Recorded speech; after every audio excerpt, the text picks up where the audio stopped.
really going to enjoy listening to our superb man today. He's got great advice about children, about how to be a great comedian, which you could apply to being a public speaker too. Also some advice about how to mix and engineer songs.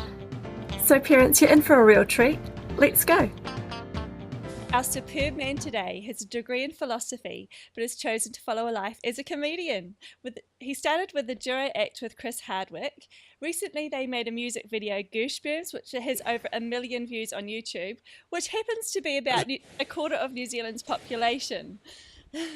That's it. My children absolutely love the Chicken Monkey Duck song, and on YouTube that has 700,000 views, and he's a star in Learning Town. Welcome to Mike Phirman. Hey, hi. Great, thank you. Hi. So Mike, what is your greatest joy as a parent? My greatest joy as a parent. Let's see. I would say probably watching my kids grow through adversity. Like if I get to see them cry or be in pain or get knocked down or something like that, I just feel great because I know they're growing. And if they're racked with despair and there's nothing I can do to help, then I feel awesome because I know they are building character. Yes. And I know they're going to find their God that way. I just feel like I just hope I get to see them hit rock bottom someday and know that they're really going to make a breakthrough. No, I'm kidding, of course. I don't like that. It's necessary. But I you know what is joking around. I love when they're in a good mood and like just running around and joking around and being silly. Like I just think that's the best time in the world. Yeah, I just love their laugh, Like it's so infectious. Yeah. And I love when I love hearing when I have two. I have a 4-year-old and a 1-year-old, and when by now the 4-year-old he can say most things, although he's got a couple little like typical kid speech impediments and things like he'll say a T sound instead of a K sound. So when he starts to say things like oh, I'm gonna kick, wow, hey, nice one. I heard that. I got that. That's great. Which I think I'm not saying that I'm a speech therapist, but I did. I know there are a couple things. I know you're not necessarily supposed to be like, it's not that, it's this. That rather than telling them they're doing it wrong, it's better to. I heard this somewhere. That it's better to just say it back to them in the way that you want it. Yes. They should be saying it right. So if he's like, I be at school right now.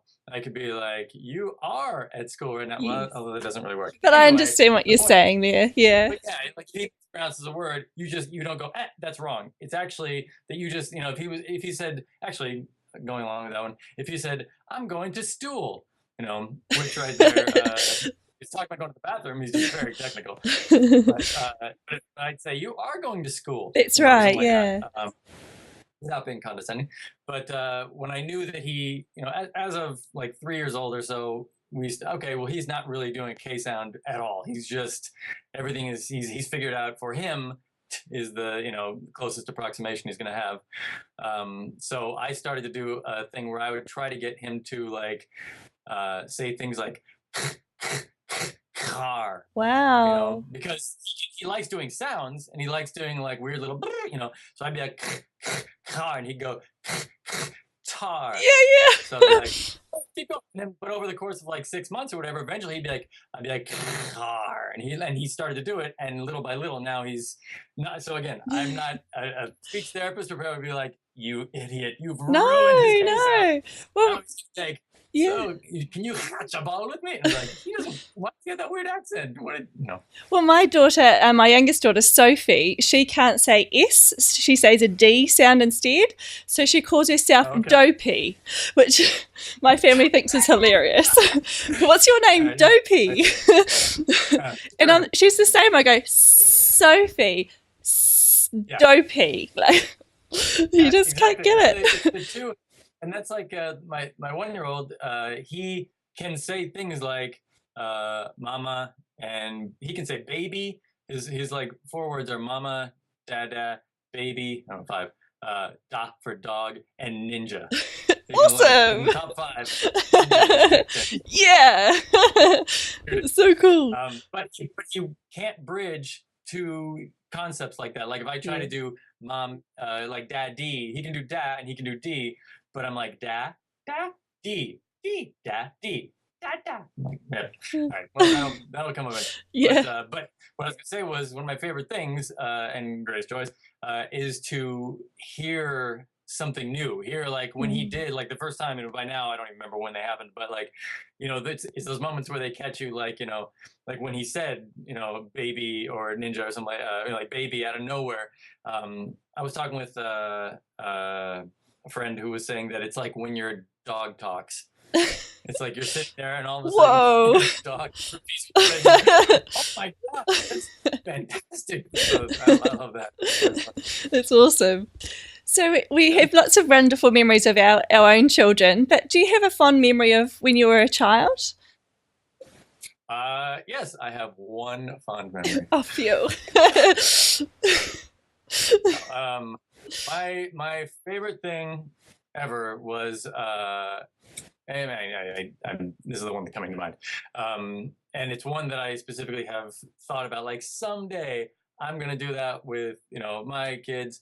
And it's kind of happened, but not quite. But I used to love when my dad would shave, he would, and this is what was fun, but it's also why I don't do it with my kids. He would take shaving cream, like big Barbasol can, or whatever brand sponsors your show, and make a little thing, and he would say, "What do you see?" And I would be like, I see looks like a, I don't know, whatever the thing was, looks like a cat laying on top of a log or whatever it was.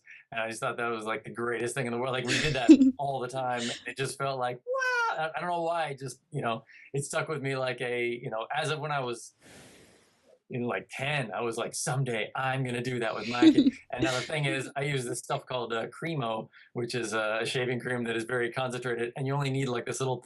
like, what's this one? Like, it still looks like an almond, Dad. It always looks like an almond. Never not gonna leave. Well, I think that definitely would have fostered your creativity as well, thinking outside the box. Yeah, that's what was fun, was like, wow, it's whatever, somehow. And my dad is he's a retired doctor and a fun guy, like a funny guy, but not an artist, not a music guy, not a painter or anything. He doesn't not a big arts and crafts kind of guy. Totally happy that we would do it. But so that was kind of like a moment where it was like we were doing like a creative thing together. So I thought that was pretty cool. It's awesome. He also did a thing that I love doing, which is it's the gift giving misdirect, which is the thing where like no matter what the gift is, it could be anything at all. But if you're like, here you go, and they're like, cool, especially like how old are your kids? 5.5 and 3. Okay, cool. So that at times their appreciation level of gifts is 0, especially if there are a lot coming in. If it's a birthday or something like that, and it's like Chinese plastic treasure bath, they are not going to know or care what the next one is.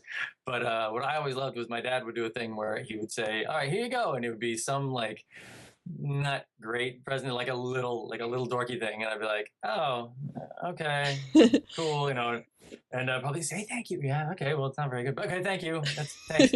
And he'd be like, all right, do me a favor, can you go out in the garage and get my whatever, get a hammer, get whatever. And I'd be like, yeah, okay, I get it, and open the door, and there would be, the like coolest a thing. skateboard or a bike. That's awesome. Yeah, so I love that. I love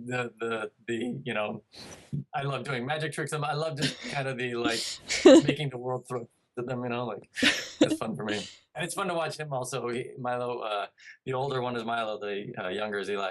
And Milo will do magic to me, like, because I like doing magic tricks to him because they're painfully easy. You can literally do like, wait a minute, hang on, what is that? And he'll, and look behind. And then turn around like a basketball. Whoa! Awesome. But but he'll do the same thing to me and like take, he'll be like, "Hey, Daddy," yeah, and be like, "Look over there right now," and I'm like, "Wait, turn your head," and I'm like, "Huh?" And then you hear like, turn around, he's like, "Whoa!" Right now, turn around again. It's like hide and seek. My girls love hide and seek at the moment, and my youngest 3, she hides behind the yucca plant, little small tree. It's like, I can definitely see you. There you are. That's the chance right there. The fact that she's not doing this, hiding in the room like that. That's awesome. We've actually just got to the point where we played hide and seek the other day, and I walked into the living room, and there was a small pair of shoes sticking out from behind the curtain, and I went over and I'm like, "Ah!" And he had put his shoes and was hiding in the closet, and I was like, "That's awesome!" It's really clever. Love that. Very happy about that. So, do you have a quote that's motivated you or inspired you in your journey? Very luckily, because you sent me a list of possible questions, I do. Yay! Think on governments, and there were a couple. But the main one I thought, and it's not even one from when I was a little kid. From when I was a little kid, it was pretty much "You're gonna fail." But that was, no, I'm kidding. People were very supportive, very nice. But one that I heard when I was just out of college and going into entertainment was, I'm trying to think of who said it to me. There was a guy in the west side of Los Angeles. Anyway, an artist, really cool guy, and I'm sorry if by chance you're watching this and I can't remember your name, but I only met him for like one night. Anyway, he said he is a performance artist, and he said, so the thing you got to do is when you go up, for whatever the show is, embarrass yourself as fast as you can. I was like, I like that a lot, because that takes a lot of pressure off and kind of gives you a hint of control, when in fact, you're still kind of at the mercy of like whether I like the show or not. But especially, and that was something I remember hearing just a little while ago, a year or two ago. I heard Stephen Colbert would do a thing where he would walk across a crosswalk and just like spend however much time in the afternoon walking back and forth across a crosswalk, doing ridiculous walks, or just like embarrassing himself, just to get over the idea of being embarrassed in front of people. So you don't, because it will hold you back. And that's it. It's not even like, and then I mastered that. Like I still will get a little like, oh, that didn't go right, But I just think that's a great, and then also I think what he was saying too was, embarrass yourself as fast as you can. That means that you do that right off the top. The whole crowd expects very little from you now, and if they don't walk out, they are going to be pleasantly surprised when you turn around and and all of a sudden they're like, "Oh, wow, you're actually, geez, okay, wow, yeah, okay. I've actually had a thing I've been meaning to do for a long time. And I guess I can say here because the odds of my show overlapping anytime soon. But I've been meaning to do a thing where I start off and say like, "Hey, how's it going, Cleveland?" And everybody's like, "Oh, ooh, we're Columbus. This is Columbus, not Cleveland." And I'm like, oh. And usually that would be like, oh, off to a bad start. Okay, man, and do that. And then the very last thing in the show, a lot of times I will end with video, or I'll end with like a production, like a big production, and then just have like the last slide just be a big, like either a big picture that just says like this, and it just says, "I knew it was Columbus," or something like that. Oh, like, cool. So I don't know. Only thing is I don't know what that really does, other than be like, so you just lied to us at the top? I don't. Yeah. So anyway, well, the best of that will be very interesting how that goes. Yeah. So what inspired the change from your philosophy degree to becoming a comedian? Actually, those things are kind of similar in that around the time when I went to school to study film and television. But at UCLA, I went to UCLA, and at UCLA, you cannot declare film and television as your major until your third year. You have to apply to a separate division of the UCLA. Wow. So I had been going for, I'd been going for 3 years and applied, or the end of the second year or the middle of third, applied, did not get in. So Oh, they only take like one guy out of the like million. No, I'm kidding. No, that's me making myself feel better. But no, so they take a small amount of people. I was not small enough, and they so I couldn't get in. And rather than just like, well, I'm leaving, which some people would be like, well, so then you should just leave school and go work in entertainment, right? I mean, that would be, but I kind of want to like, no, I'm here, I'm getting a degree of something. I don't want to, leave. And there's nothing better going on. It's not like, oh, but I always do have that, Uncle Spielberg is offering me that gig as his, so there's nothing great, but mainly I'm not leaving here till I get a degree, really. So I had been doing pretty well in philosophy, and just thought I would declare that. And in thinking about it, was talking with my friend Chris Hardwick, who you mentioned up front with the Hard and Firm thing, and he was telling me that he was a philosophy philosophy major, and was saying that whether this was one of the factors in why he did it, or it was just an interesting thing that he likes to think about as well. Steve Martin was a philosophy major and was interested in it because it went hand in hand with comedy. Great. Yeah. So there was a like, oh no, you're not at all turning your attentions away from comedy. In fact, if anything, this could be really helpful. Wow. And yeah.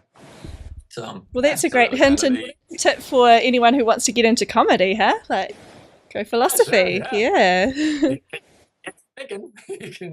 You can really, at the same time, you may overanalyze your jokes. Maybe. If you're into physical comedy, maybe not. But it's it kind of went hand in hand. Awesome. I feel like for all of these, I want to know what your answers are too. Like I want to know what you're for. But how many episodes have you done, by the way? How fledgling is this show? Gosh, it's very fledgling. The episodes that I'm doing at the moment are for November.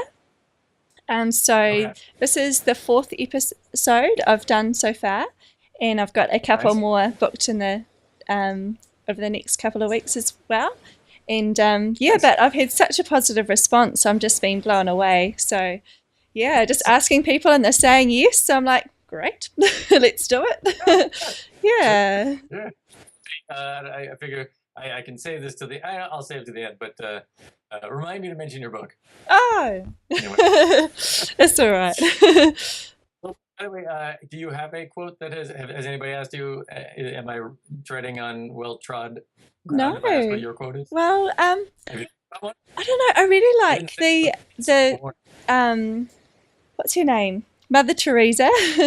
How she's got this whole phrase, and I can't. I'm not very good at memorizing things, but it's basically, if you do good, some people might misunderstand it, but do good anyway, and also I quite like Joyce Meyer, and her one is do it afraid.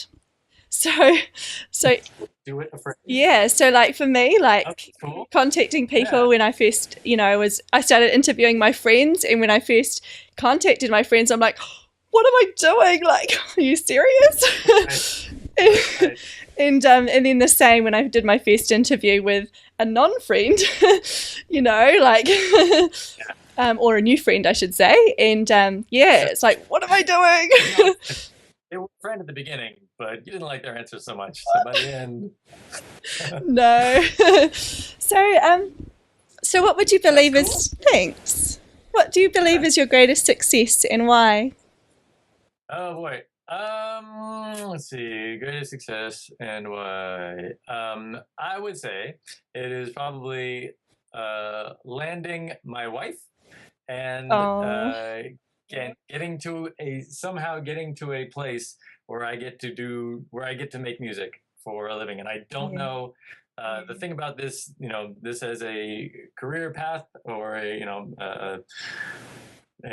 kind of deluxe hobby is that I'm not. You never know how long it's going to go for, and I always kind of have this feeling of like, it could this time next year. I really hope I'm doing this still because I really love doing it, but there's no guarantees. There's I can't remember if it's like Rodney Dangerfield or Bob Newhart. I can't remember. Somebody had a quote that was like, entertainment is the business where you find out that you have been retired for the last 5 years. You know, like you didn't realize, like, until you're like, oh, it turns out I'm not going to be working anymore.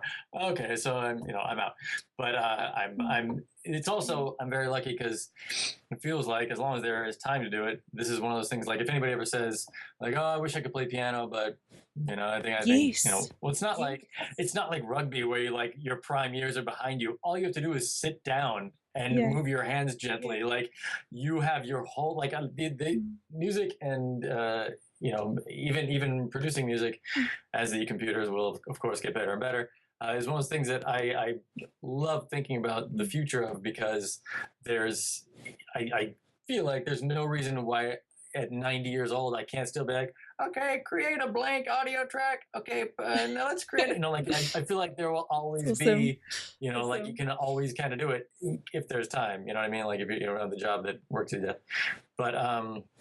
But yeah, getting to I kind of have like, it's not relative to a real giant studio. It's not it's like they call it a project studio, but it is a converted garage. I don't know if you can see it, but this is kind of like my very impressive, kind of one of everything, and it's like it's not the greatest thing in the world, but these days very cool. It's like if I could show little 13-year-old Mike Phirman this room, I'd be like, whoa, you have in here. So there's, and then that said, there's like the computer alone, even if you didn't have, all you need, you could, with a guitar and a keyboard, you can pretty much, you could, depending how acoustic you want to be. Anyway, you can do so much with just the computer. So anyway, I love being right here. This is such an awesome, place to be at, and I just wanted to go on as long as I can. It's so cool. So when we get to our success, like you mentioned, you got you really enjoy your music and things. So how are you able to do the music? Do you have a support system in place, or? That's the time thing. That's the part where did I just freeze? You've just frozen. I did. Yep. Oh, there you go. Hi, good. If I would have noticed that froze, I should have done. I think I was like, I should have like just moved this and gone back to this, so it just disappeared. Yeah.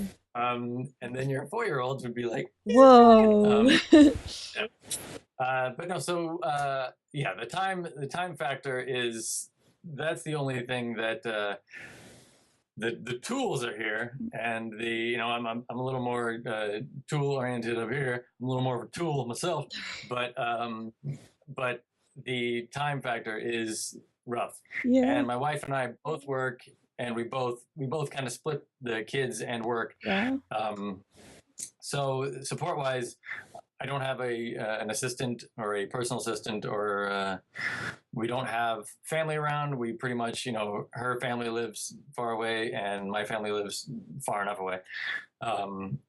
So that's the only thing that's like, I'm going from a world where I used to wake up every morning when I made, I have an album, my first album, solo album.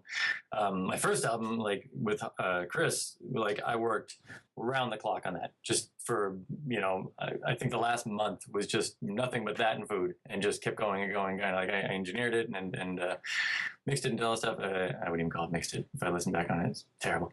But anyway, it's also one of those things where you look back and when you're better at something, you're like, I can't even look at that thing. It's probably, I don't think I knew what an EQ was. I don't think I knew anything about anything. And it was probably just like, anyway. I'm sure people loved it though.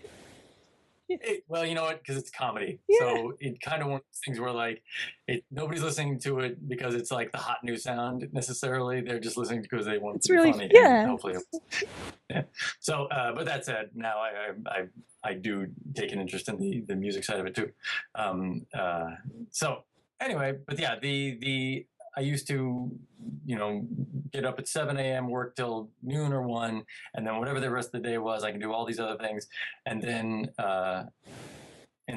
start work again at like 7 at night and go till 2 in the morning or something like that. Then turn around and with children. This is before children. Yeah. And so now that amount of time is just gone. It's just completely destroyed. So now it's drop them off at daycare, pick them up, like 5 hours later, or well, sometimes like 10 to 4 or something like that. But so, and then that's it, because then the idea of like, oh, well, I'll work after they go to bed. If there's a huge deadline, if there's like a thing that's, it has to be done, sure. But it is, as you know, it is not easy at the like 8 o'clock hour to like, oh, now I'll do that thing that I said I was going to do. I'm like, no, I'm not. No. Like if it's 9 o'clock and he keeps coming out and doing like, yes. No. Because he wakes up at 4:30 in the morning now. Oh, so, wow. And it's not like 4:30 and then like, oh, but then I can, and no, you're 4:30 and you are washing dishes and you are preparing things and you are getting the thing, Yeah. So that's it, and this is also the age where like I'm doing, and she, my wife and I are doing all of it. There's no, they don't make themselves breakfast. They can kind of dress themselves. It's cool. But like for the most, it's still like a lot of, like you are hands-on. Yeah. I imagine that it's going to get easier as they get older. And then there will be time when like, oh, you know what? You do your homework. And in fact, why don't you come out in the studio, do your homework out there? I'll put on headphones, it'll be fun. Like, I love like working in the same space as somebody with, like even if you're doing your thing and I'm doing my thing, cool, or you can just play drums over there and I'll do the thing over here, or I'll teach you how to do this stuff if you want to, whatever. But right now they're just too like, oh, this is a, well, that was a, whatever it is. But, so do you find you're more efficient, like because you've only got this short amount of time, you're like, okay, I'm real focused, I need to get this done? Yeah, Not I really. want to say yes. I guess my go voice is on more than it used to be. Like it used to be way more just, oh no, take your time. When it's right, move on. And now there's a little more of like, no, you have like 2 minutes to decide what this is going to be, and then you have to move on. So that I guess is more efficient. But I'm also, I'm too much of a, and you wouldn't know if I'm listening, but a perfectionist. So I believe you. I'm too, but there's a lot of moving, and I'm also, like I say, I don't have an assistant. I don't have a band. I don't have anybody. I am the writer, producer, mixer, engineer, master. And that's not necessarily the best thing, because it'd be probably far better to be the guy who's just so good at writing and performing that, oh, all these professional mixers and professional engineers, professional producers want to produce your thing and whatever. But I've always been the like, I just do it all, and it is kind of like, I want to think, oh yeah, well, when that thing's good enough, I move on, and I don't move on. And sometimes that will amount to spending way too much time and staying up till 3 a.m. working on something that should have been done a while ago. But I can't move on until this thing, like, if I'm putting it out, it has to sound. And then even then, something, I was like, 1 or 2 things will sneak through that I'm like, ugh, there's a worse sounding blah, whatever it is. But you just got to get it out there, into the day. Yeah. Yeah, you do. So I just have to ask you this question. As a comedian, do you find your children funny, or do your children find you funny? I hope it's both. Yeah. I think I don't know if they're mutually exclusive, but no, I definitely find them funny. And well, their mom is very funny. She's a comedian and a comedy writer, and really, really funny. So they have no chance with her. Anyway, so but yeah, they're really, and I also like, I don't know how, I'm sure, like, because everybody probably finds their kids, at least cute, if not, but I don't put up pictures of them, and I don't put up video of them unless it is like objectively, but like I'll like a picture of, like me stuffing my, my son when he was like 6 months old, stuffing him into the overhead bin on a plane and saying like, what am I going to do? Put my computer up there? Like that kind of thing. And, but isn't my kid adorable? Because I'm so conscious of like just missing, like, I don't think I have a healthy perspective on what's cute with them, because I think everything's cute. Yeah. And everything's great. And then I don't want to be like, oh, brother, dude. All right, well, yes, you find your kids cute. But so that said, they do some things that are that I find amazingly funny. Like objectively, I'm like, that's a really funny, that's a really clever, funny joke. I wouldn't have thought. Like Milo, the older one. At one point, I was like, hey, give me 5. You know, I just go, hey, and he goes like this. You know, and I go, eh, like that, like I'm about doing him, and he goes, and I'm like, that's amazing. No one's ever done that.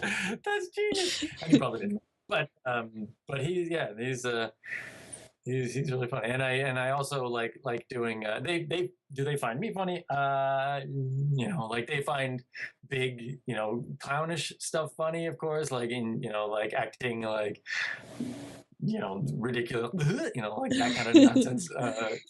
They can find that funny. How horrible if you do that and they're just like, I know. Like, oh, it's probably when they get into the teenager thing. Yeah, exactly. A lot of the stuff is I'm gonna have to like grow with them, but that, you know, that's fine. But I've always liked, and this is something that I always found my dad funny, in that, you know, he's a goofy dude, and the wordplay and the dad jokes I've always been a huge fan of, and it probably has permeated too much into my professional stuff to where like I'm constantly having to be like, that's a terrible joke. Do not ever, you know, like I'll try one on stage and someone will be like, no, they're just puns, you know, like terrible puns or something like that. But they are great with, you know, like it's such a great common ground for like I think this morning I was telling Milo, like he has a friend at school, a little girl named, or he has a friend whose little sister's name is Gemma, and he goes to a school that has like a little activities program next to him, so he gets to do gymnastics. And I said, hey, Mike, what would you call it if Gemma went and did tumbling next door? And he was like, and I said, Gymnastics. Right? But he actually is like, Gymnastics. And I'm like, yeah. That's awesome. It's a girl joke, but the fact that we can like, he gets the idea that like, oh, you know, it's kind of funny to like just for no good reason just do a stupid play on words. I mean, it really like, I'm not trying. I'm like trying to teach him anything, or like, you know, there's like, yeah, and that's how we're gonna take down the. It's just meant to get. It's just funny. Like, you know. It's awesome. So we've come to our wow round. This is where I'm going to ask you some quick questions and you're going to come back with some amazing answers. Are you ready to inspire? I will try. Yes. No pressure. Yes, so Mike, what is your superpower? I am able to recreate music. I can hear a song, and I'm good at picking apart what's doing what, and I'm usually pretty good at recreating that. I think if I could just do that all the time, I think that would be genius. A machine that's about to replace me anyway. If I could have invented karaoke, that's probably that would have been like, to have like heard that and then just make instrumentals out of everything would have been like your dream job. It's awesome. So when did you first visualize yourself as a comedian? Let's see, probably in high school, and there was I liked watching The Tonight Show and memorizing the monologue. Like I would come up with a little memory device to try to memorize jokes, and then I would go tell them to friends at school. And so that was kind of the first, like, oh, it's just, like Jay Leno, when he would guest host, was my hero, and I would, stand-up comedy wise, Weird Al, music hero. And then the idea of actually doing it, on my graduation night, there was a big party that happened on the college that we all went to for this party night. Not that we all went to college for high school. But we had a comedian from Los Angeles come up, and it was a guy named Wayne Phirman, who is an amazing comic, really, really, really funny comic. I know he was, if he's not still, writing for Jimmy Fallon. But anyway, he was there, and I talked to him about like, oh, like you were great, and you're a real comedian, and he was like, just go do it. Just you absolutely should be going up and just go try it. You'll have a great time, and meeting him like 10 years later was great because I was like, you're like the guy that like went from being like I'm like like playing Led Zeppelin songs on my guitar to like no, you really should go on stage and do that thing. But okay, yeah, all right, so that's awesome. yeah, fun. Yeah. So what are 3 qualities that you believe have helped you be a success? Let's see. I am obsessive, like I said, a perfectionist, which is good and bad, but I will say that is a helpful thing. Absolutely. Being obsessive. Yep. I am I am supportive. I think that helps in a group setting. Like you can usually surrender my own ego to somebody else's vision or whatever it is, and be like that, look for the why that what you're doing is great, and then the ability to probably step back and see things in a kind of further back context, and sure.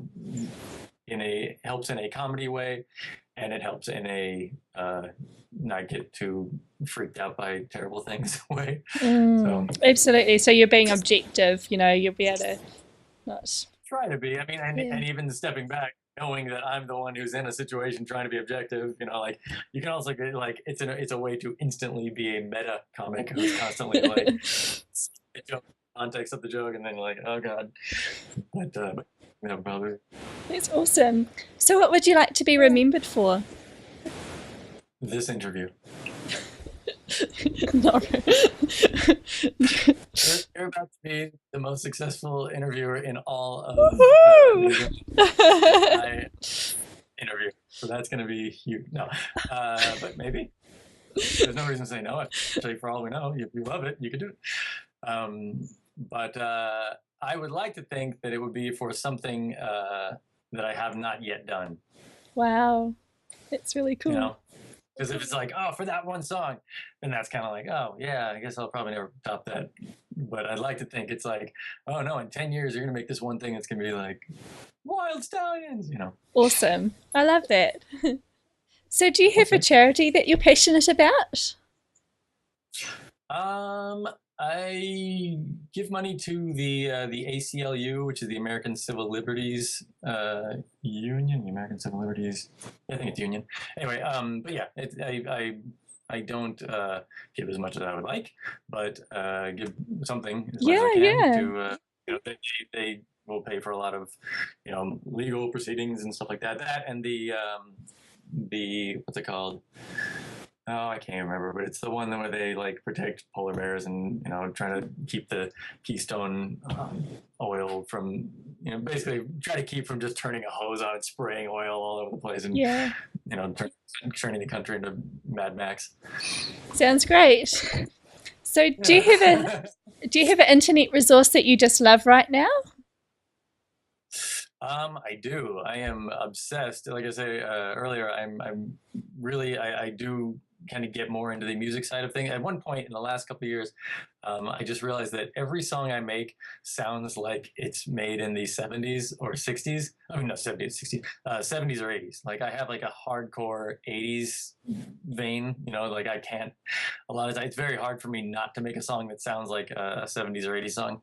So at one point I was like, I have got to keep up on music and not just like keep sliding back to like, oh, it's like a cool, 70s thing, whatever. Not always. So I started to get more into the like sound of, like engineering of albums and the stuff that's going on now. And it's kind of led me into the, there are a couple like mixing and engineering and producing shows that are on the internet. One's called, there's a guy called the recordingrevolution.com, and it's like a free, a guy who makes, he's like a guy who makes YouTube videos and, teaches, I've learned so much about mixing music from him, and then recording and mixing. And then there's a thing called Pensado's Place. There's a guy named Dave Pensado, who is a like a hip hop pop music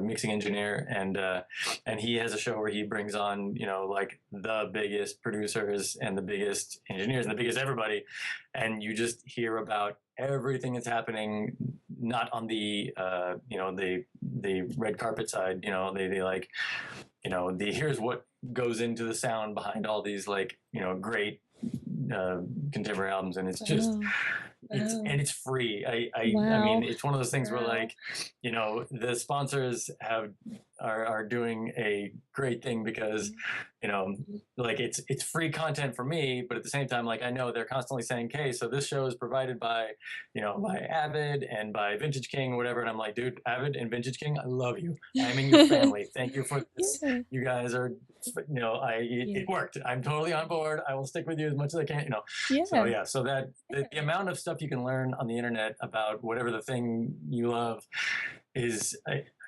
it's just like, it's one of those things where, like, now I think that was like one of the original things Edison, when he was creating you know, motion picture things, was like, his main thing was, imagine what you learned from looking at a book. Well, imagine if you were constantly seeing, moving, everything was teaching it. Like, it's just what teaching is going to be. Yes. And it is, like, it's crazy. Like, you're watching, like, like, I'm watching this guy who is you know, making gold records every day, you know, platinum records every day, and I'm watching him. I'm literally just watching his computer with his mouse going around, watching him make these records. Like, it's crazy that what would have to happen for me to be in that room with him, being like, and now what I'm gonna do is I'm gonna, and you're like, dude, you'd have to be a ghost. You'd have to die and, like, you know, live and haunt him to, like, see that guy. There's no way, but we are, like, it's just, people are very generous. I agree. It's,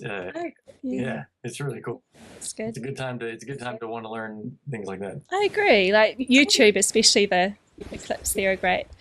So do you have a book that you'd like to recommend to our mums and dads? As a matter of fact, I do. Oh no. There's My Little Geek. There's a book called My Little Geek. Really? No. Oh yeah, it's fantastic. Yeah. It's no, but yeah, of course. Your viewers know, you guys. Nice plug. My Little Geek. Such a good book. I love that book, and I had a Google show a little while ago called Parent. Yeah. Yeah, and I definitely made a point of, like, you guys all have to get this book, because it's so cool. If your viewers don't know, because you probably don't talk about it all the time, it is an A to Z book, or A to Z, where you go through, and for every letter it is a nerdier, you know, like I think D is deoxyribonucleic acid or something like that. D is for dongle, and E is for electromagnetism. There you go. Right. Yeah. Crazy. So, yeah, it's a and 4 years old is a good 4 to 5 years old. They're great times, because those are all, like, they're real things. Like, I have here's a dongle, you know, but, you know, so there's a thing in the room. It's not like I'm trying to teach my kid about some abstract, crazy quantum physics thing. I think quanta is one of the things that are one of those. But anyway, your book is definitely. Okay. I would also say there's a book for little guys, very little, like newborns, and in that first year or two, called The Sleep Easy Solution, which my wife and I loved. If you are having any kind of you know, how do we sleep train, or we want to sleep train, we don't want to, you know, it seems cruel, it seems this or whatever, like that was a good one to help us get through the first couple of years of you know, the sleeping difficulty. And that said, he is now 2 and we have no idea what we're doing. Like, it changes. We are at a, like, what are we doing phase. I don't know how to. Yeah. It's hard because, like, when they're babies, you can kind of, like, swaddle them and shh kind of thing. But when they're 2, you can't really carry them like that anymore. Yeah. There's all these, like, weird, like, you're constantly you're constantly like, we have a hostage situation because they share a room.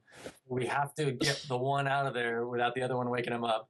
And then you also have there's all these little goofy factors that play into like, well, if he wakes up at 4:30, it's the end of his night. I mean, so really it's much easier for you to put a kid back down when it's like 11 and they still have all that sleep they need, pressuring them to fall back to sleep. But now they could probably do fine without that last half hour or whatever. So you're like, I can't get him back to sleep from 4:30 to 5.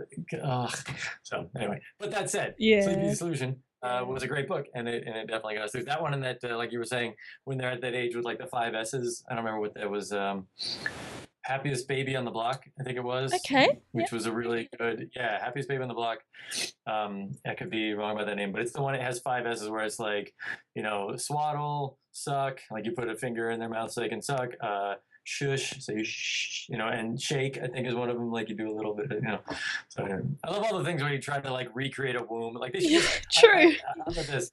If your show takes off and you guys have a bunch of money and want to start making products, let's make like a little womb that you like stuff your newborn into, and you just like recreate the womb right there. That's awesome. And you like turn a little thing on. It has like little robot legs that make it look like it's walking in place. Yes. Miracle Machine, I think. So what are you excited about at the moment? Well, let's see. I am working on some kid songs when I can.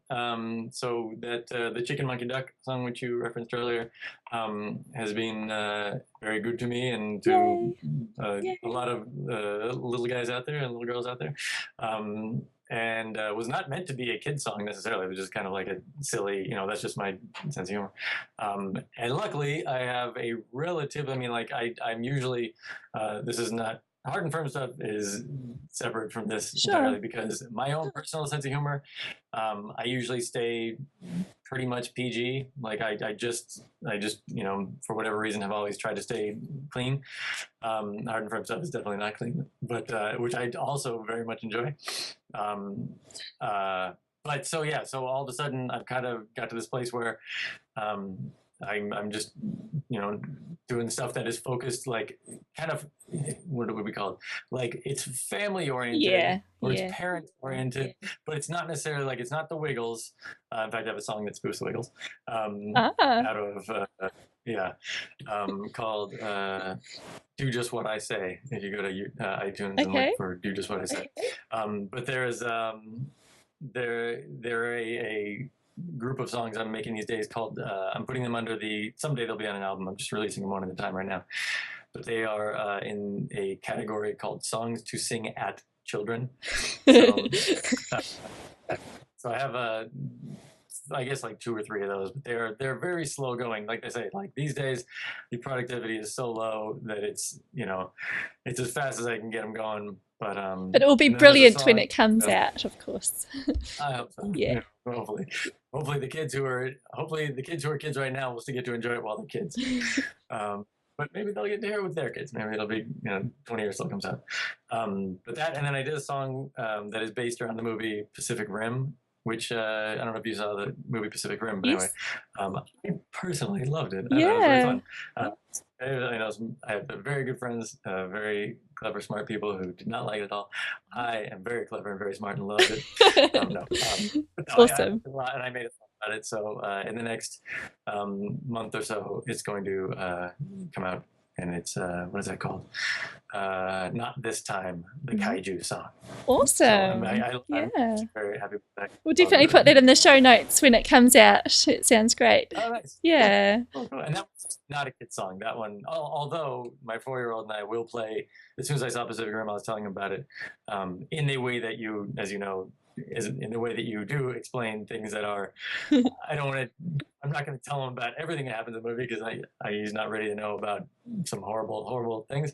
But the robot battles with the monster and they battle. He throws him in okay, that's fine.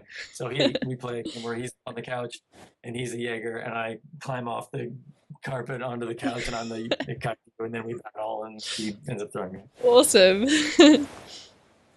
So this last question is really to help our mums and dads who are perhaps already good comedians, but they want to take it to the next level. So what are three steps that they could take, maybe taking a philosophy degree, or steps that they could take to become better? Get a philosophy degree, marry my wife, and taken. Any degree you can do without, I'm sure. But no, I think, and this is just for, I'm not even necessarily the best in any of these, but I do write everything down. I'm constantly jotting down everything that I feel like is a little spark of like, oh, there's something in that. And just these days with like, there are programs that you can get for your phone or for your desktop that, obviously everything is cloud tied together.